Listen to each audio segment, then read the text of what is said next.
This is an album that I've been begging for a sequel for ever since it came out back in October 2017, I'm pretty sure. This album is what made Offset my favorite rapper, let alone my favorite Migo. Like, it's just this album perplexed him all the way from a rapper I really enjoyed and was really getting into oh my god. Excuse me. He's the GOAT. Like, holy crap. This guy's the best rapper I've heard. You know? Like, I have so much fun listening to him. The vibes he gives me is perfect. And this isn't even just like saying Offset's the only person that did good on this album. This also made me start liking 21 Savage so much. Because this was like right before, I'm pretty sure, he had that sudden drastic improvement. And even then, I think out of older 21 Savage style, this is the best that he, like, out of any of that. That slower, more like, I want to say, like, just, honestly, purposely, like, not being as expressive, just, like, straight bare bones, kind of, like, with his delivery and stuff. This is the best of that. You know, My Choppa Hate African American Gentleman.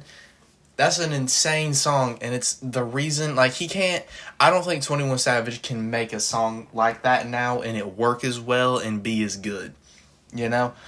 The Metro Boomin production on this album is so dark and gritty. I love it. It's, like, dark and evil, and if y'all have watched past videos on this channel, you know I'm a sucker for, like, an evil-sounding song, let alone a whole album.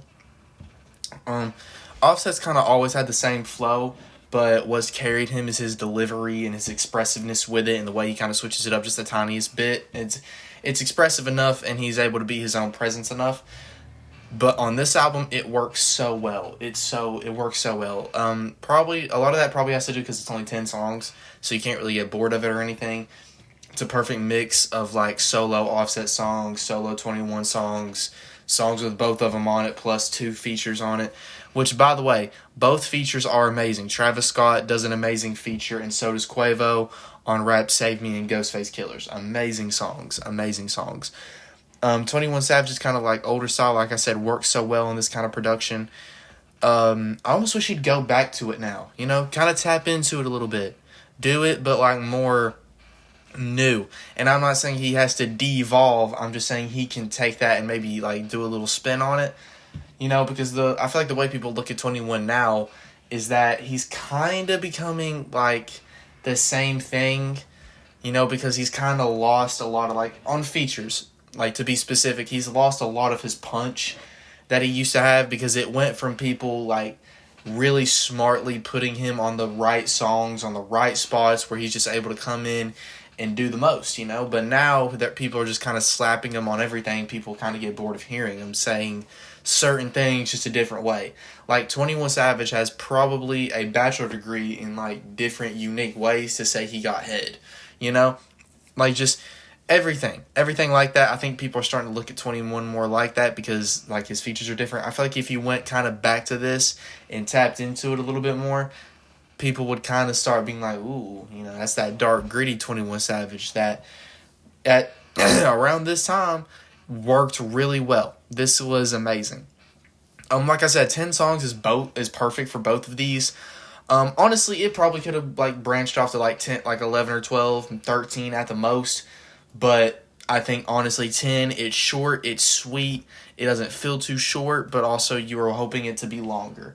That is a perfect album to me. And I know I just said I want a sequel to it really badly, but honest to God, a sequel probably, like, it's not needed. And I understand that. I think Metro Boomin has even said that himself, that he just doesn't feel the need to make another one of these. But I feel like if you feel the need to make 3 Savage modes, which I know he's teased the third one, you can make a second without warning, you know?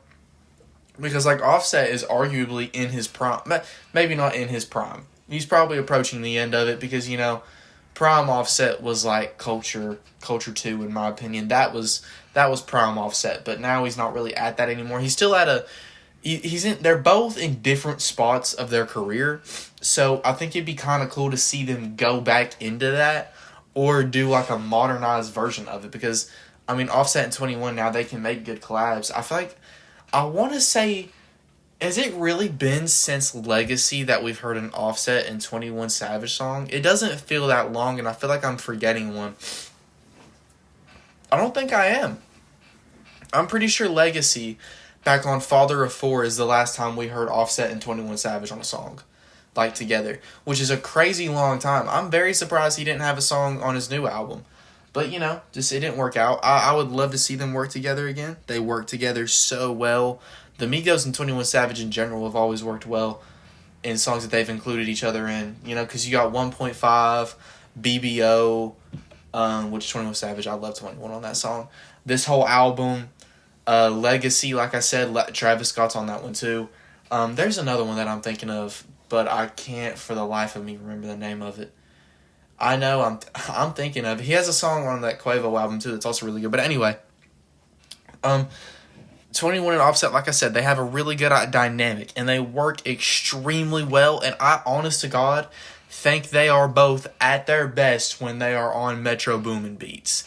They are. They're at their best when they're on Metro Boomin beats. The best songs on Offset's new album is like one of the best songs, Night Vision, Metro Boomin beat. A lot of the best songs on 21 Savage's American Dream, his newest album, were Metro Boomin production. It's not a coincidence. I think that he just, he just understands their style so well. Why do you think Savage Mode 2, man? Savage Modes are amazing. The first one's really good. The second one is a really good album because of, Metro Boomin and 21 Savage. Literally peak producer, rapper, collab, another song that I feel like is like a perfect example of Metro giving Offset a perfect beat is No Complaints. I feel like that song's very underrated and it gets swept under the rug a lot. It has Drake on it, older Drake on it too. Amazing song, amazing song. A song that I love very dearly. I think it's so overrated.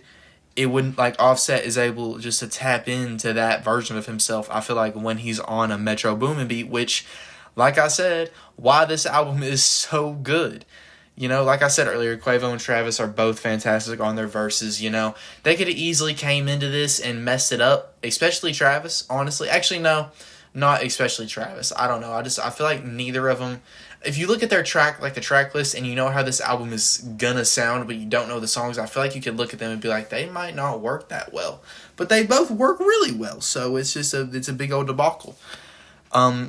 And I went this whole video without saying how good Ric Flair Drip is. Obviously a classic. It's a classic song. I know it has over 1 billion streams on Spotify. It might have 1 billion views on YouTube. I think it does actually. But humongous song. I think that was obviously Bad and Bougie was Metro Boomin's #1 hit, but I feel like that was the first song. This is just based off of memory. Now, to be fair, I was a lot younger when all this success was happening, so yeah, I wasn't as tapped in or anything. This is just based off of my experience and my memory. I feel like Ric Flair Drip is the first time that people were because Metro Boomin's name was on it, they were whoa, this Metro guy, you know what I'm saying? Or this, maybe not necessarily that, because I think people were already looking at him because of Savage Mode and his songs with Future. But that was his first high successful. You see, now that I've said that, I feel like I'm way wrong because never mind. I don't know.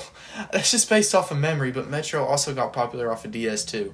I don't know. You know what? I was a lot younger in that time. I don't know. Whatever.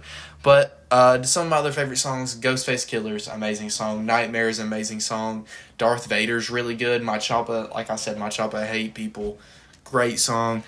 This whole album is just so dark and it's you play it when you're really you're trying to lock in before a boss fight, I seen Sean C before he fought the final boss in Elden Ring, that Elden Ring DLC, he played that song, and it's the perfect vibe for a song like that, I can't begin to explain how much I love Offset on this album.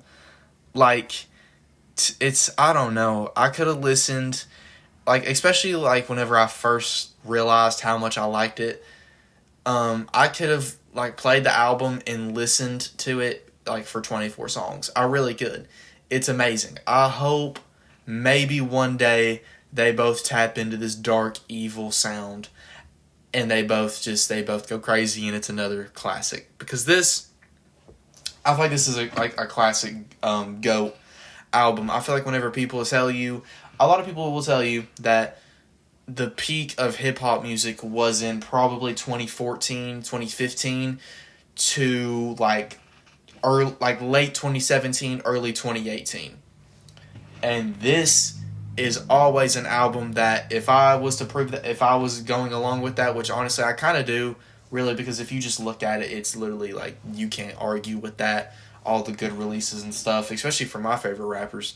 But if I were to like support that argument, this would probably be one of the first albums I mentioned. This, The Wizard, Trap Soul, I would probably.